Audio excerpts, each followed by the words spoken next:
Hello, everybody, and welcome to another Adventures in Truth livecast. My name is Jim Case, and I am your host. I am super excited today. Moshe is back for another great conversation. But before we get to do that, we're going to dive into death today, by the way. Interesting topic to talk about when I'm going to tell you that my book launches this week. But yes, I'm very excited on both accounts. This is going to be a powerful conversation about staring death right in the face, getting comfortable with the concept, or at least as comfortable as we can. It creates such a tremendous source of fear, and what we want to try to do today is dispel some of that, or a lot of that, depending on how willing you are. So again, welcome to the show. And before we get started, again, this is book launch week. My book launches on September 29th, next Tuesday. You can do pre-orders. Please go to www.adventuresintruth.com. and you'll find all the links there to the various goodies there. I'm very excited because a lot of reviews are coming in as we're getting ready, reaching out all over the place, getting some great feedback. But what I can tell you personally, and even the people that I'm receiving the reviews from, are saying similar things, which feels really amazing because that's feedback from people who are experiencing it with no context other than, hey, would you review my book? And that is that this book has the potential to change your life. And why I say that and so boldly is because what I know is that when you change your relationship with fear, it changes your entire life experience. It changes everything. Because when you go from a fear-based kind of consciousness to a more opportunity-based consciousness, and you're no longer restricted or limited by a limited viewpoint created by fear, you now have opened yourself up to potential and opportunity that you don't even have a concept of yet because your focus has been so tight and so small. So www.adventuresintruth.com is where you can pre-order, and you'll be able to order live via the links on my website come Tuesday. And I'm really looking forward to that. Book launch, I also have a special show happening on Tuesday. I'm so grateful to E360 TV and Aaron Himes for supporting me in this book launch, supporting me on the network. Is just fantastic. But he's given me a slot on Tuesday on book launch day to have a book launch celebration. So that's what I'm going to do. Not quite sure what all that looks like, but obviously we'll have some reading. We'll hopefully have a couple guests pop in and just say hi and just celebrate. Really, that's what it's about, is celebrating the launch of my book and getting it out to all of you, the millions of you who are interested in changing your relationship with fear. So join us then, and we'll wrap up this segment with a little teaser, and we'll see you on the other side.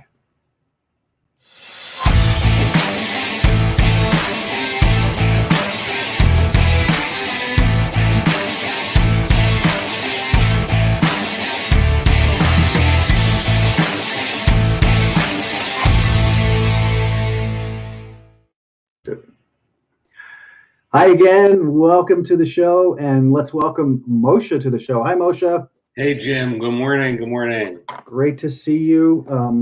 We are about to have another powerful conversation with Moshe. I look forward to these conversations. And just a quick synopsis for you all out there just joining us or have not seen it before. our Conversations with Moshe is actually sort of a full circle moment that happened over the course of about 5 years, 6 years now, I think, when Moshe and I originally met, and we would get together and in the context of sessions we were doing, we would have conversations, and these conversations would always be, about consciousness, because that's what we were focused in. And Moshe would always say, we really should record this. And every week he would say, we really should record this. We should figure out a way to record this. And at that juncture, I don't know that I was prepared for or ready for that.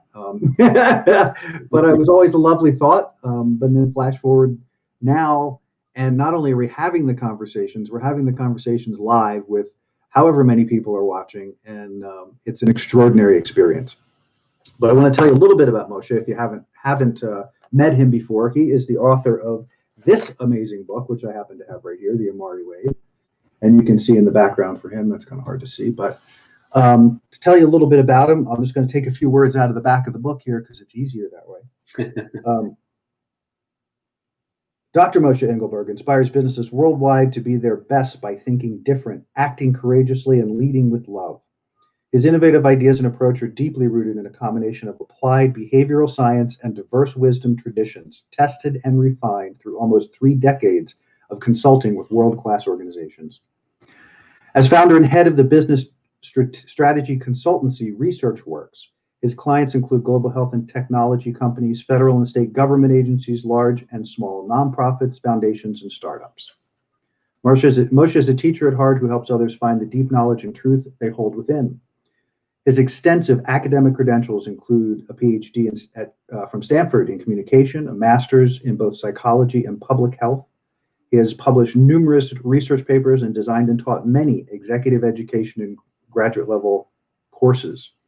As a speaker, Moshe consistently delights and inspires audiences with his innovative thinking, open heart, dry wit, practical how-to tips, and techniques. The Amare Wave converges lessons Moshe learned through years of consulting with a wide variety of businesses, mentoring executives, teaching, and his own spiritual journey. His next books in the Amare Wave series, Riding the Amare Wave, Inspired Stories of Leading with Love, is in the works. I didn't know that. That's exciting.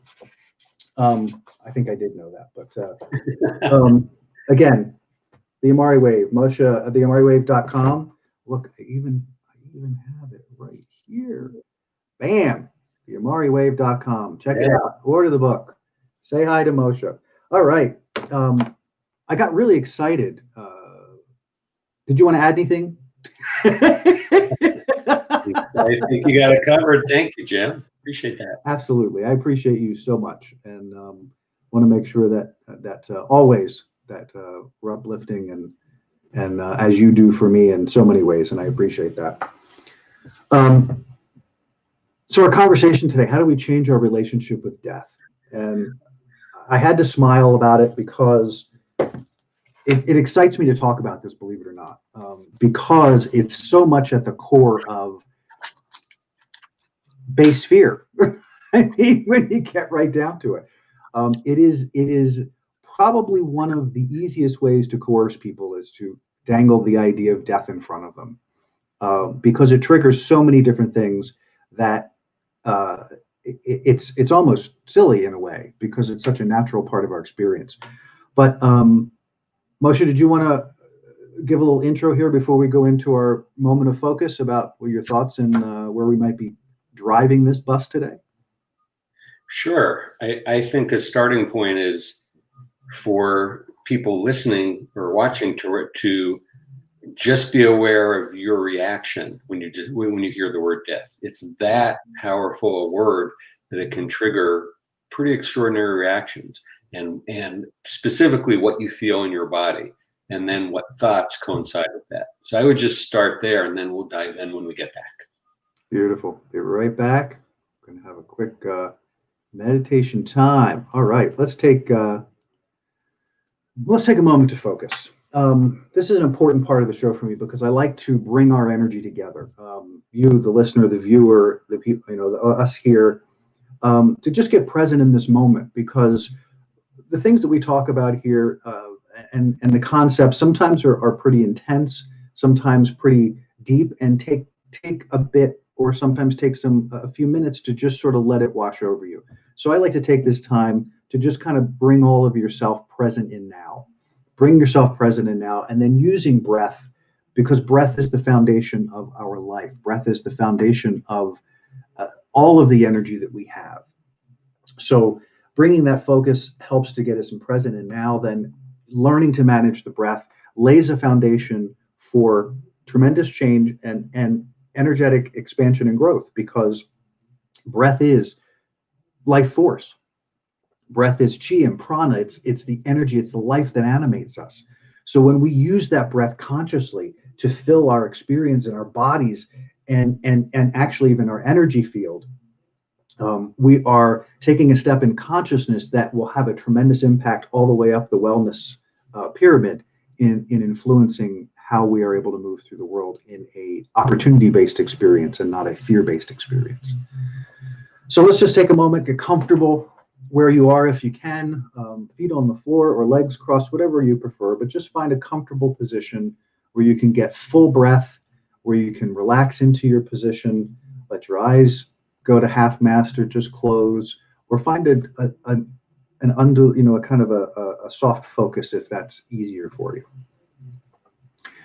And I want you at this moment to bring all of your awareness, just feel yourself, bring your awareness from outside to inside.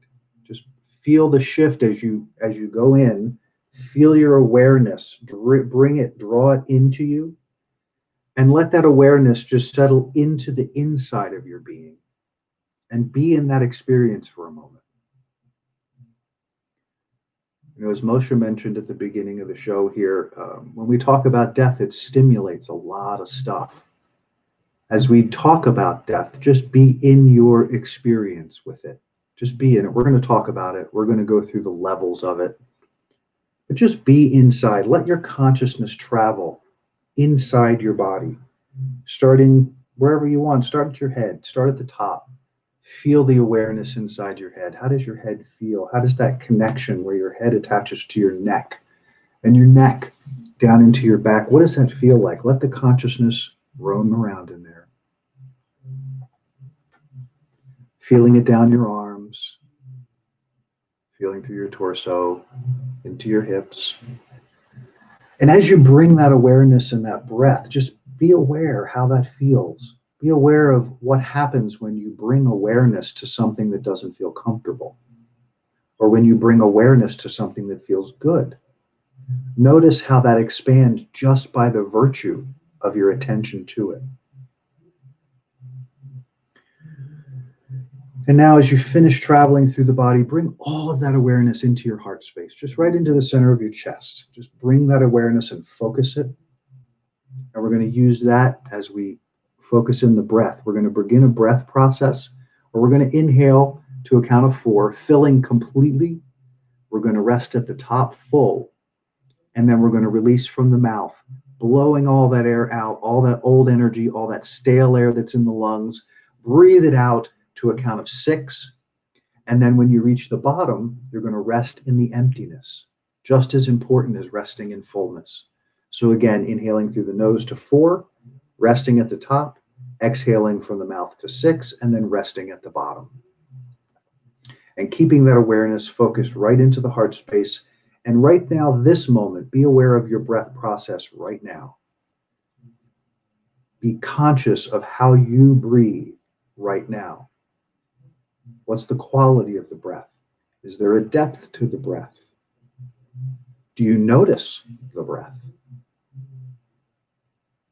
And as we begin, focus all of your awareness into the breath as you inhale. 2, 3, 4, you're full and holding at the top, relaxing.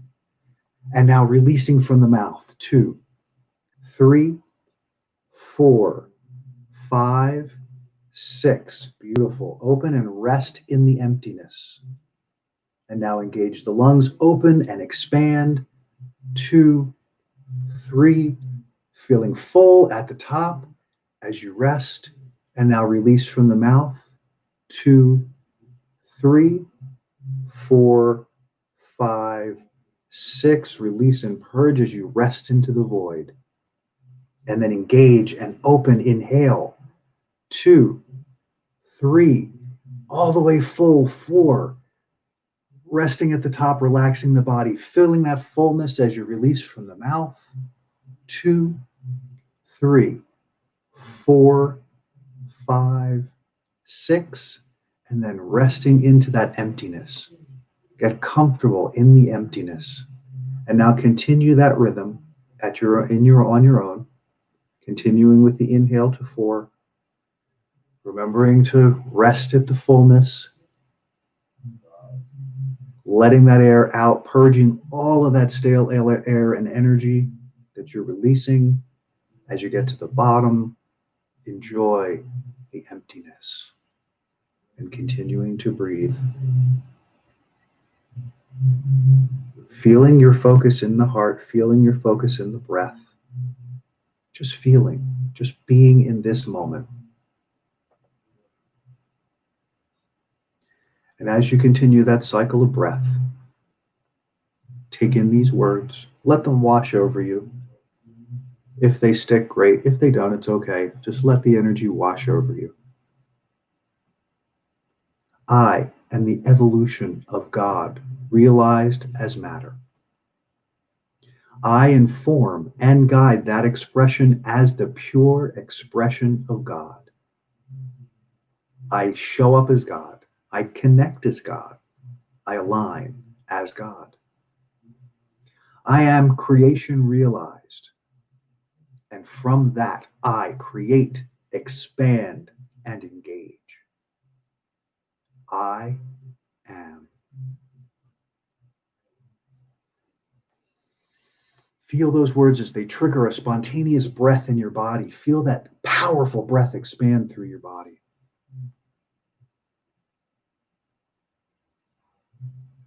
And as your awareness is still in the heart and the breath, as you've let these words wash over you, begin to shift your awareness again.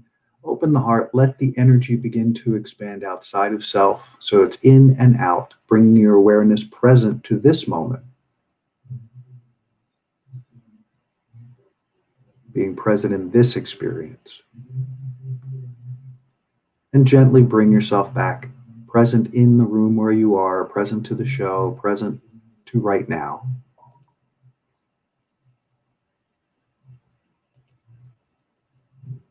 And when you're ready, open your eyes. Continue to keep that awareness in the breath.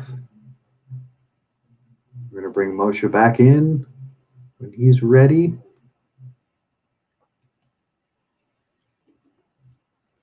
And another fun moment of focus. Yay! Yeah, that felt good. Yeah, that was nice. That look just feels like it brings everything together. So here we are on this. Oh, look what I did. I missed a cue, Moshe. Oops. It's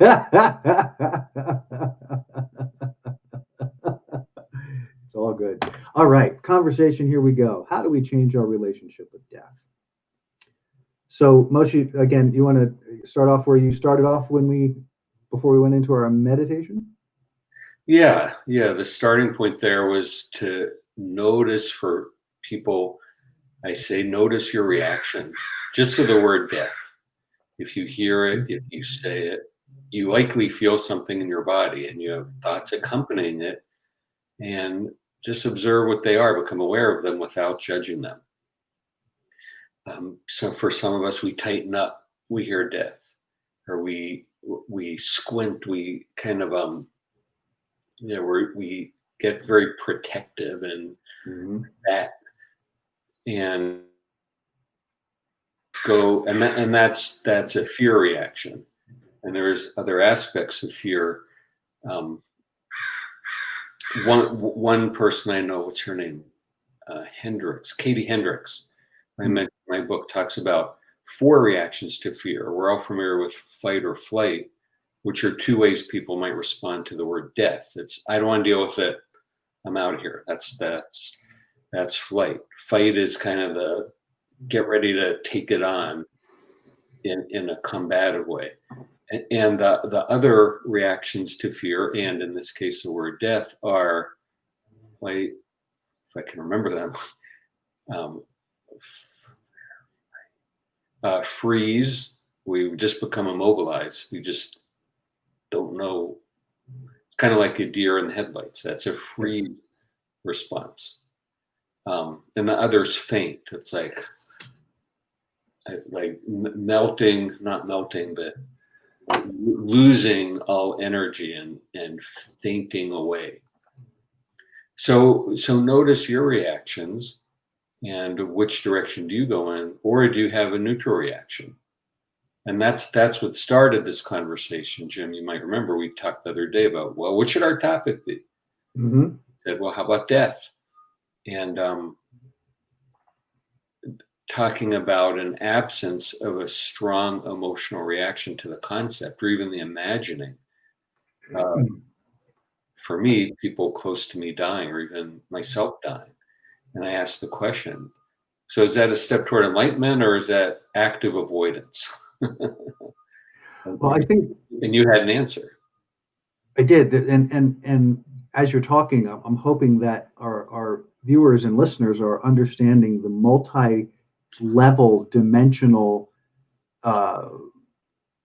consciousness and beliefs that we hold about death, that we've consolidated into this idea of fear of death. But when you dissect it, as Moshe was talking, if you sit and you literally can allow yourself to feel into death, you will have an experience that is akin to somewhere between, at least in my experience, exhilaration, anticipation, but so big that it actually can feel like fear, because we don't know how to handle a feeling that big in this body. It's not something, at least that way I understand it, it's not something that we can grasp completely, because we have no experience and have no ability to experience, except in very, very, very slim context, being alive and being dead at the same time.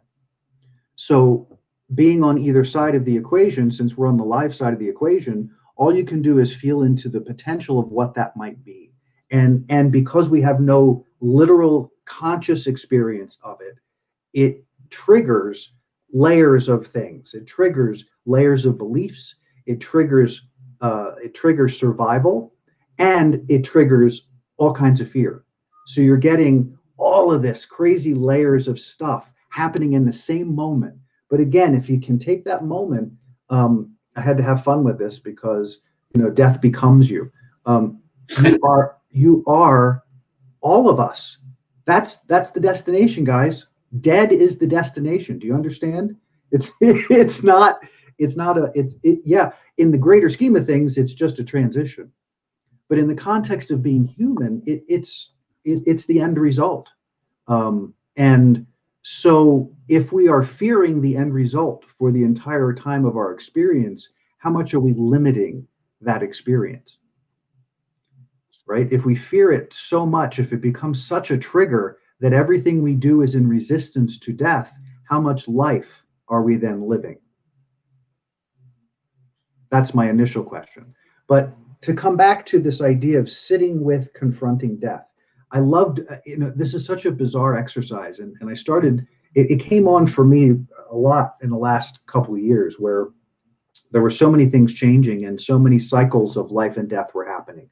Death of old places to live, death of of aspects of my life, that it started to kind of flood me a lot. And I would find myself in my meditation, or even at night going to sleep, I would have these contemplations about standing with death and what that would feel like. And the feelings I described to you were the feelings that I was feeling, that overwhelming kind of anticipatory, kind of exhilarated, kind of terrified, but all of it in a kind, I don't know what other words to put to it, because it doesn't seem to yield, it doesn't yield past that in my experience. I haven't gotten anywhere other than the realization that it's an experience that's going to happen at some point. Does that make sense? Does that connect dots? Does that begin to open up understanding or awareness in how we look at death? Yeah. And it is it's a tough concept, and it's easy to for listeners, I'm putting my hand over my Glaze over. Yeah. yeah, to glaze over to like, I don't have space for this, or I don't have a mental construct for this. All I know is death is bad, and I fear it. Yeah.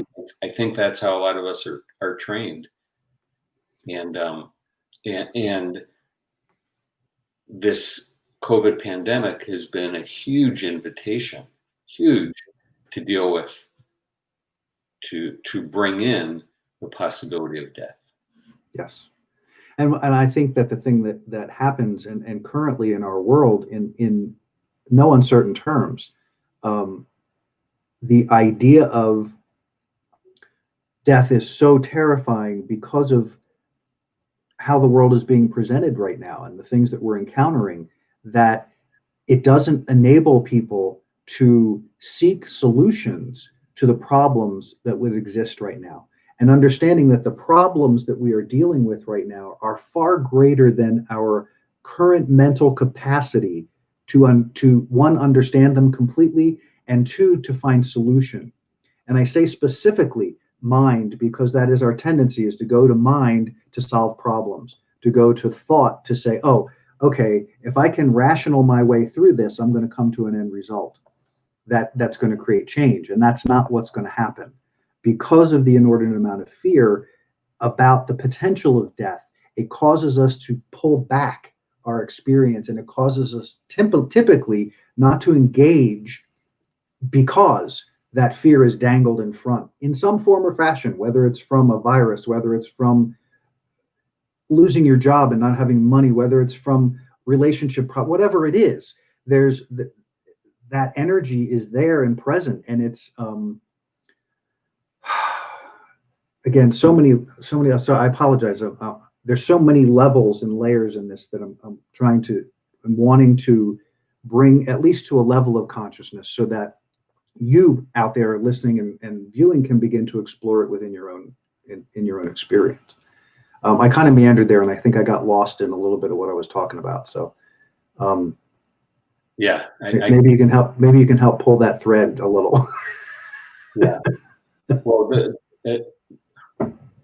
one question is, and one that I was raising was how to discern. So if I'm not feeling fear when I consider death, Mm-hmm. whether my own or others I care about, is that reaction a healthy one, or is it a way of avoiding it and pretending it's a healthy one? How do you distinguish the two? Well, the answer is in part in your question. In your description of your experience, it's a non-event in your experience. Me saying it doesn't stimulate a negative response. It would be difficult for it to create a positive response because the only relationship you have with it is literally the people and animals that you've lost in your life who have died. So we don't really have any context. So if you can, so it'd be challenging. I would think that if you get to a point in consciousness where you see all of that, the beginning and the middle and the end, so to speak, that the continuity of moving from life from physical to non-physical and back to physical and back to non-physical, however that all evolves. I don't think feeling neutral about it is a bad thing at all, because you're offering no resistance to it. Mm. That's the key to me. You're offering no resistance to the concept or idea. And when you're released of that energy, when you don't have resistance there, then all of the potential that exists is for you in this life experience is available because you're not resisting being here or leaving here. You realize that in some way, shape, or form, you realize that it all contributes to your evolution. It all contributes to your growth. And it gets even crazier because you could spend all kinds of time fussing over how you might die, when you might die, what dying looks like, where it might happen, how it might happen. And the funny thing about it is that all of that is kind of more resistance and wasted energy, because How would we know?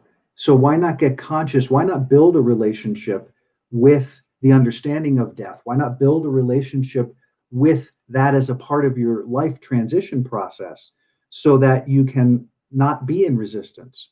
Why not build that relationship so that you can be fully in this moment, in this life, engaging it without the concern of what's going to happen next, because you don't know anyway. So we make stuff up. Yeah, so we make up more story. Just another another amazing layer of how complex this appears in our reality, but is not really that complicated. Right, right. I appreciate that distinction. I want to go one level deeper. Yeah. Is we've all experienced times when we go numb. That's like the fear reaction of freeze. So sometimes we numb ourselves to protect ourselves because and this happens to a lot of people after trauma. It's just too big to deal with. And so numbness is protective in a way. Mhm. So how do you distinguish numbness? Yeah, I think about death, I don't feel anything. Numbness from where if the numbness was removed, there'd be a big reaction. How do you distinguish numbness from a healthy unattachment or what you call a non-event? Well, I think numbness still carries weight to it. There is a heaviness that while you may be able to partition that thought or belief, depending on depending on what beliefs you have attached to that whole process, what experiences you've had with the death process, really distinct will really lay out how that what the layers of your process are. But the numbness to me,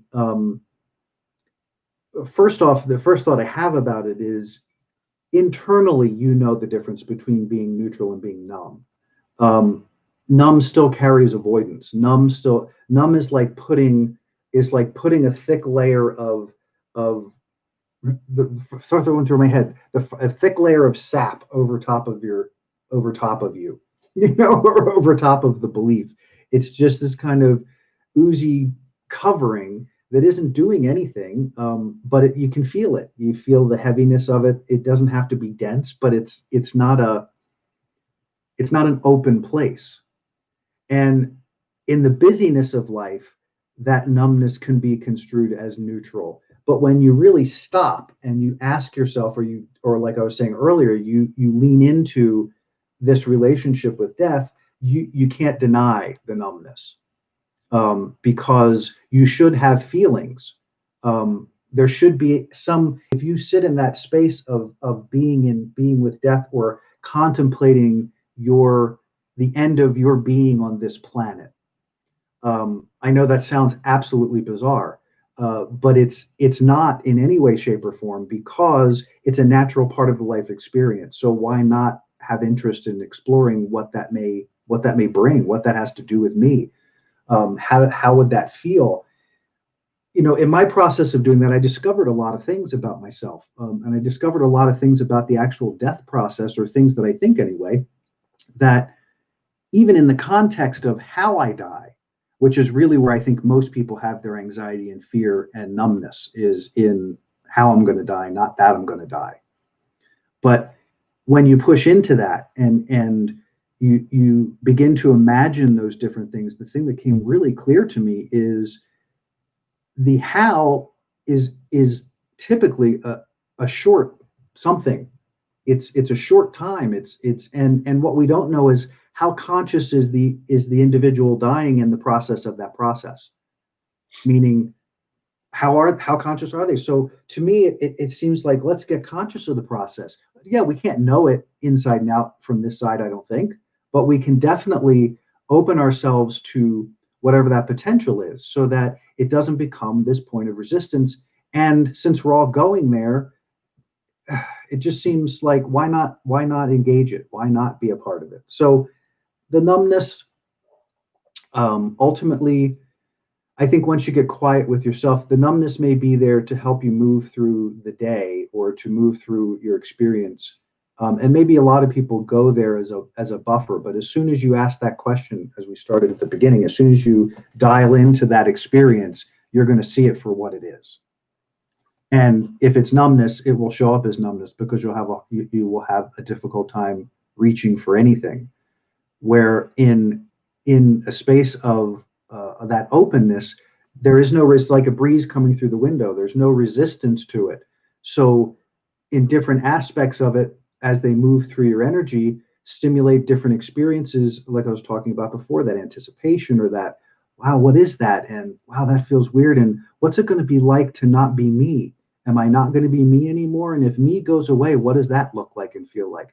That kind of thought process that you just sort of start exploring, you'll find the numbness in there.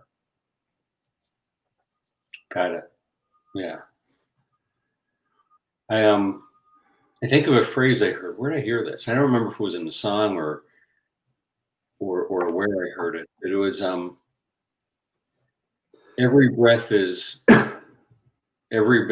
breath takes me closer to my last. Mm. It was in the context of practicing breathing, actually, and recognizing how true that is. That right now, this breath that I just took takes me one closer to my last breath. And there's something not morbid about that, but very peaceful and pragmatic. Like, well, yeah. Well, it incorporates death as a natural part of life. It doesn't differentiate death from differentiate death to some other, like the religious construct of going to hell or, right. Or being, you're bad, you're dying, and now you're going to get judged. Right. Another thing it does, it suggests active participation. So rather than thinking of we live for however many years, and then we die and die. So living is that long, and dying is just a snippet at the end. It's thinking of living kind of as living and dying as coinciding events. So we start with a full life, and then gradually it diminishes. And as that coinciding with that, in the same proportion as we start with no death, and every time we get closer to it. So we're actively participating with death, just as we're actively participating with life. Yep, and death and life are running simultaneously all the time. Yeah. We're going to take a quick break. On the other side, we're going to dive in a little more deeply into the multi-layerness of this relationship with death, and see if we can't flesh out a little bit more of how we can more effectively have a relationship or a better relationship with death. It's an exciting time. Who'd have thunk we'd be sitting here talking about death in like we talk about the latest movie we saw. But we'll be back right after this break. So bear with us. Thanks, guys.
All right, we are back. Welcome back to the show. I'm here with Moshe, Conversation with Moshe, as we talk about changing our relationship with death.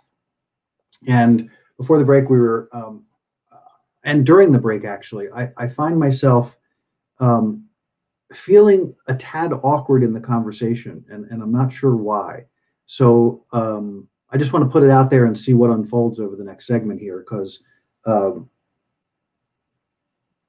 it feels like we're tapping into, but something is not quite connecting yet in me, and I'm not sure what that is. But anyway, we're going to carry on and look at, and it could be have to do with where these layers exist, and maybe we've taken on a major topic, and I don't want to rush through the concepts, and maybe that's a little bit of the tension. Is I want to make sure that we're being as clear with what we're talking, and I think we're being clear. I noticed that I'm wanting to not glaze over this in a way because it's such an impactful topic.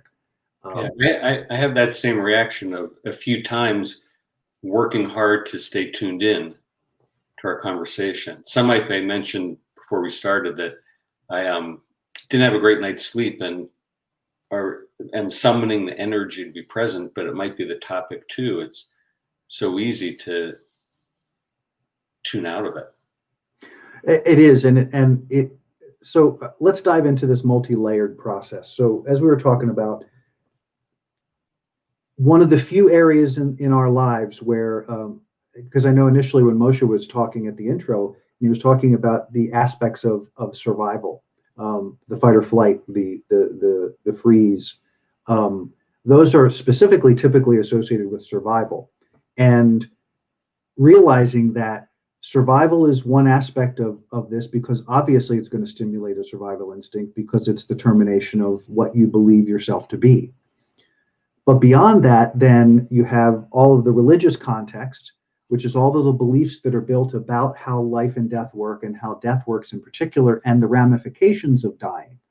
I think I said this before the break, is there's a whole cater of human beings, I would say, most human beings, at least in Western culture, have associated with death the idea of a judgment that's occurring immediately after that death. And that, wait, I have no control over except by my actions in life, but I don't know, because nobody really tells me whether my actions in life are taking me to a place where I'm going to be judged favorably or negatively. And who's doing the judging? And what am I going to be judged on?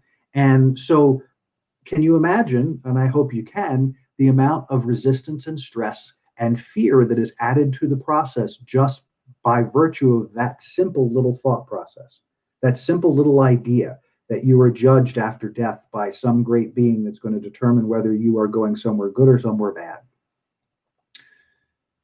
That's like a little story that consumes all of our consciousness about death.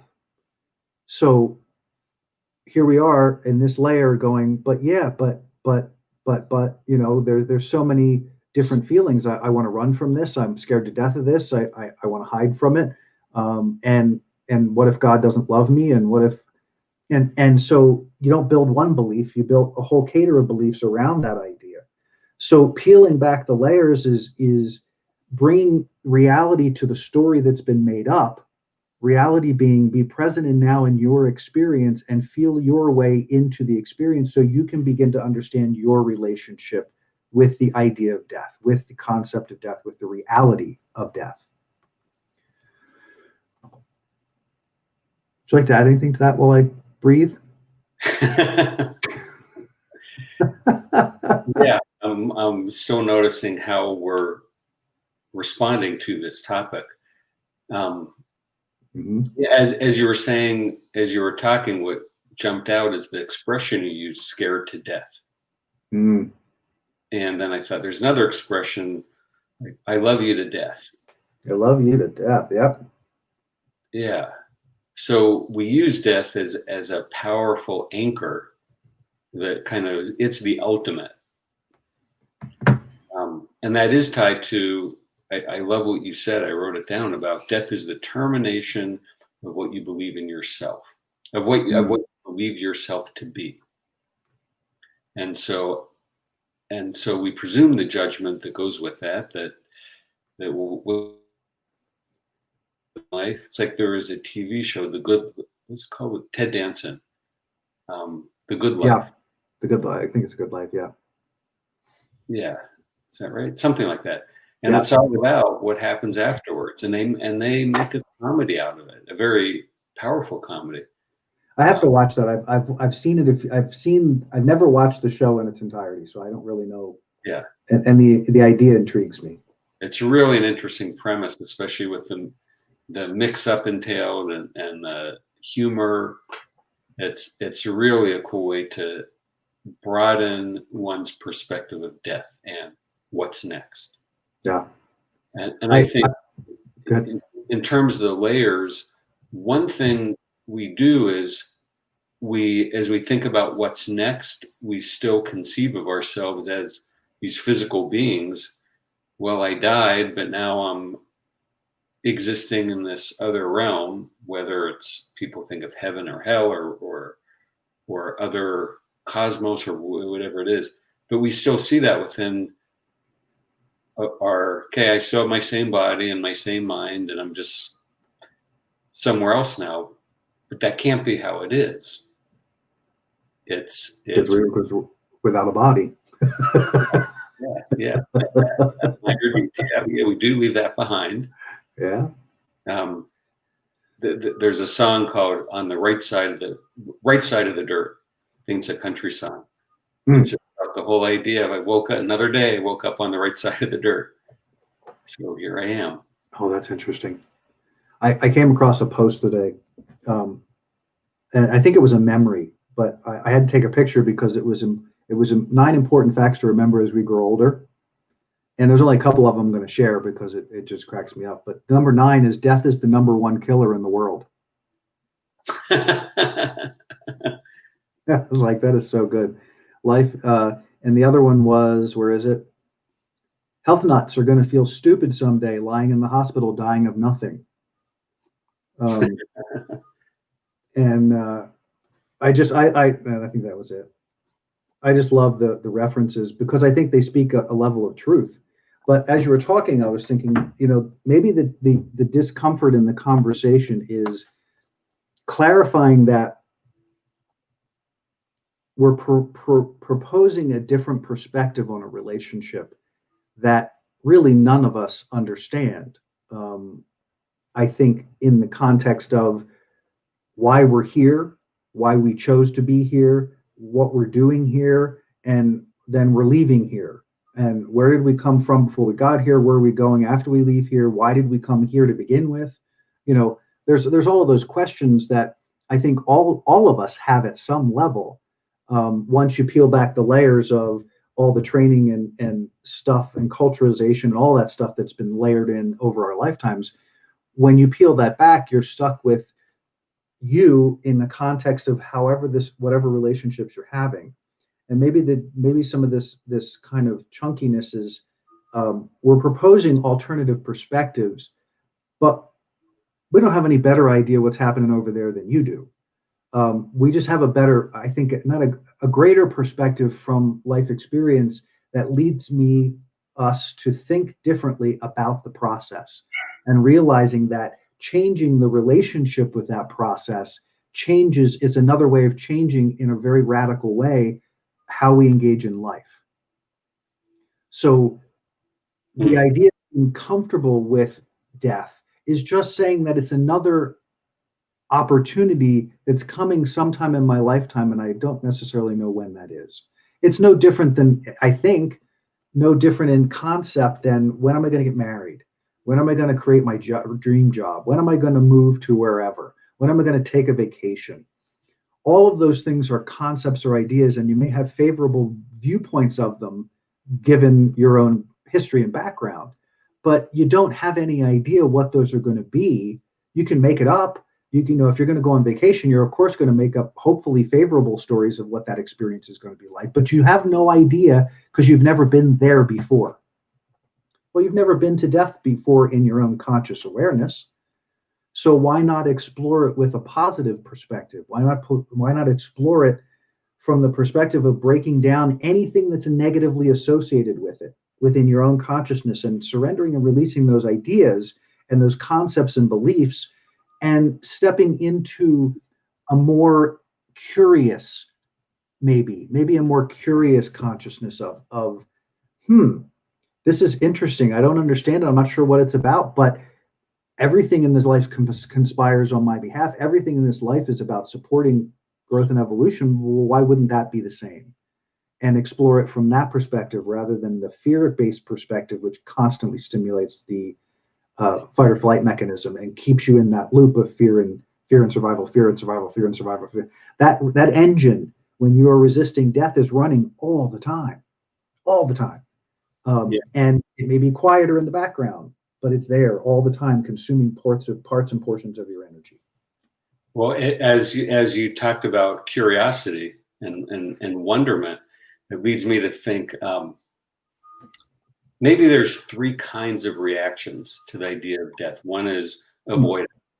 I don't want to think about it. I don't want to deal with it. I don't want it to happen. I want to live as long as I can. So let's push it up. The second one is being curious, like curious about anything else. I wonder what that experience will be like. And the third, maybe, and I found myself in resistance when this word came to mind, is welcoming. So like I would welcome a vacation. I look forward to that. And I know some people say they look forward to death. Often it's if they're unwell and have a lot of suffering, they think death will be a relief. It'll end this. I don't like this existence. The people who commit suicide, I imagine, have that it's just too painful. Death will relieve the pain. I won't feel it anymore. I presume. I don't know that to be. But that whole idea of welcoming death, it's not like, well, I'm planning a vacation. I'm not planning, okay, I think I'll die, whatever. So I don't think it's active like that, though some like the masters of consciousness do know when their death is imminent.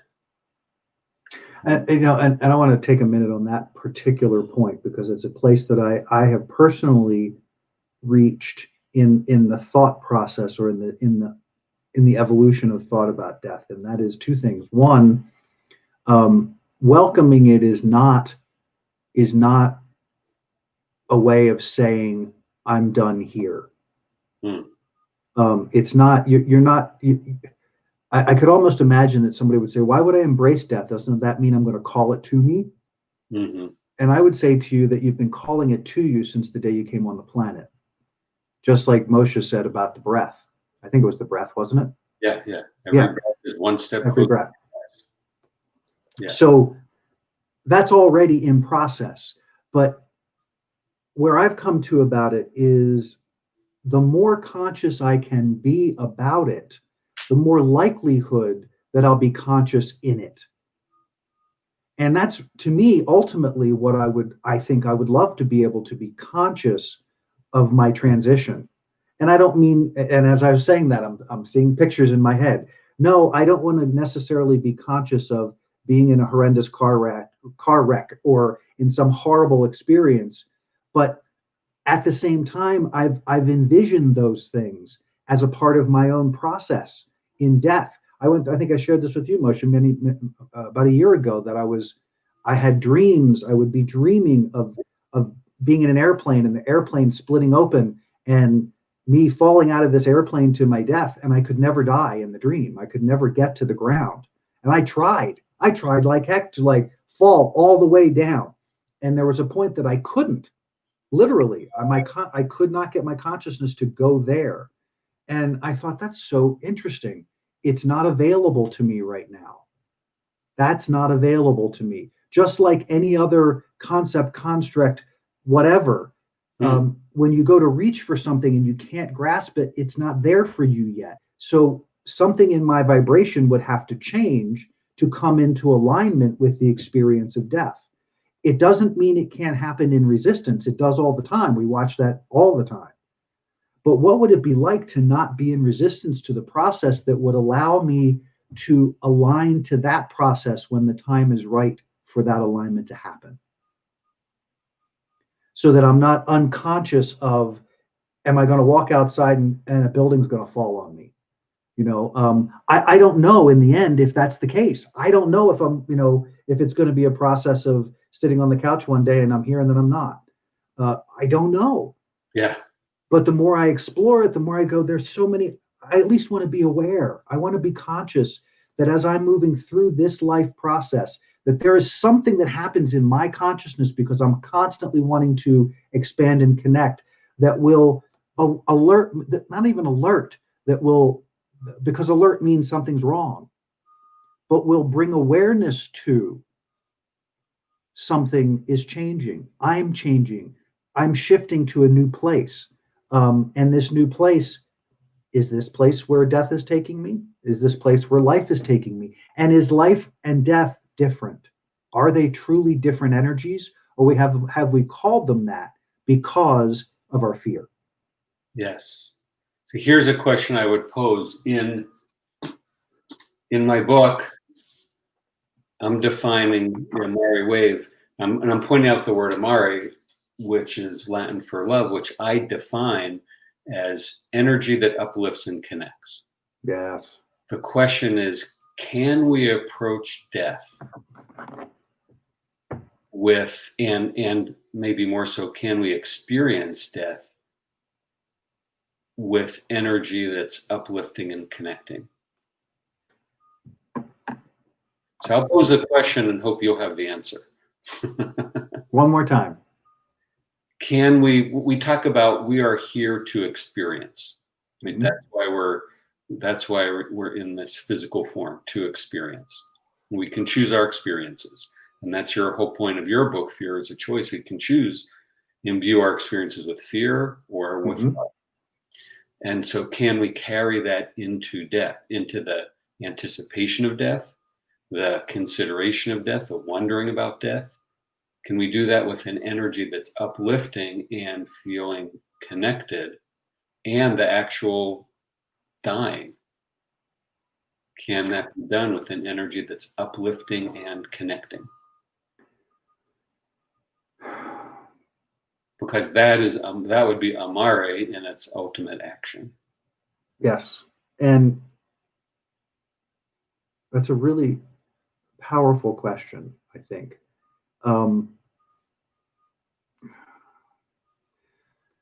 The first thought that I have is that in order to get there, there has to be a change in the understanding or the definition of death.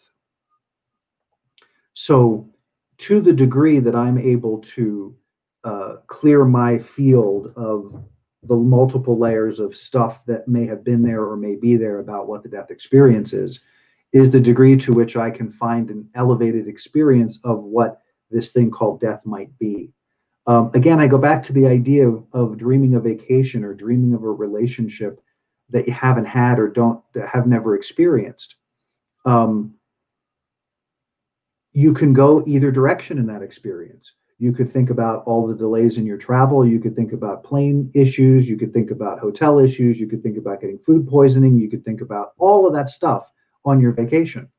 Or you can choose to focus in your vacation into something that's going to feel joyous, that's going to feel uplifting, that's going to be whatever all that is.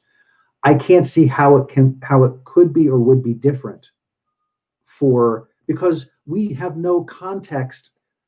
You don't know if when that relationship happens, if anything else happens past that. Do you know what I mean? Like you can envision it, but you don't know for certain that if you have that relationship, that anything happens after that point. Or if you have that vacation, is that the end? Is that the end of my experience? Because you have how would you know? Because you're being in now and you're being in now and you're being in now. So I think in the same context with regard to death is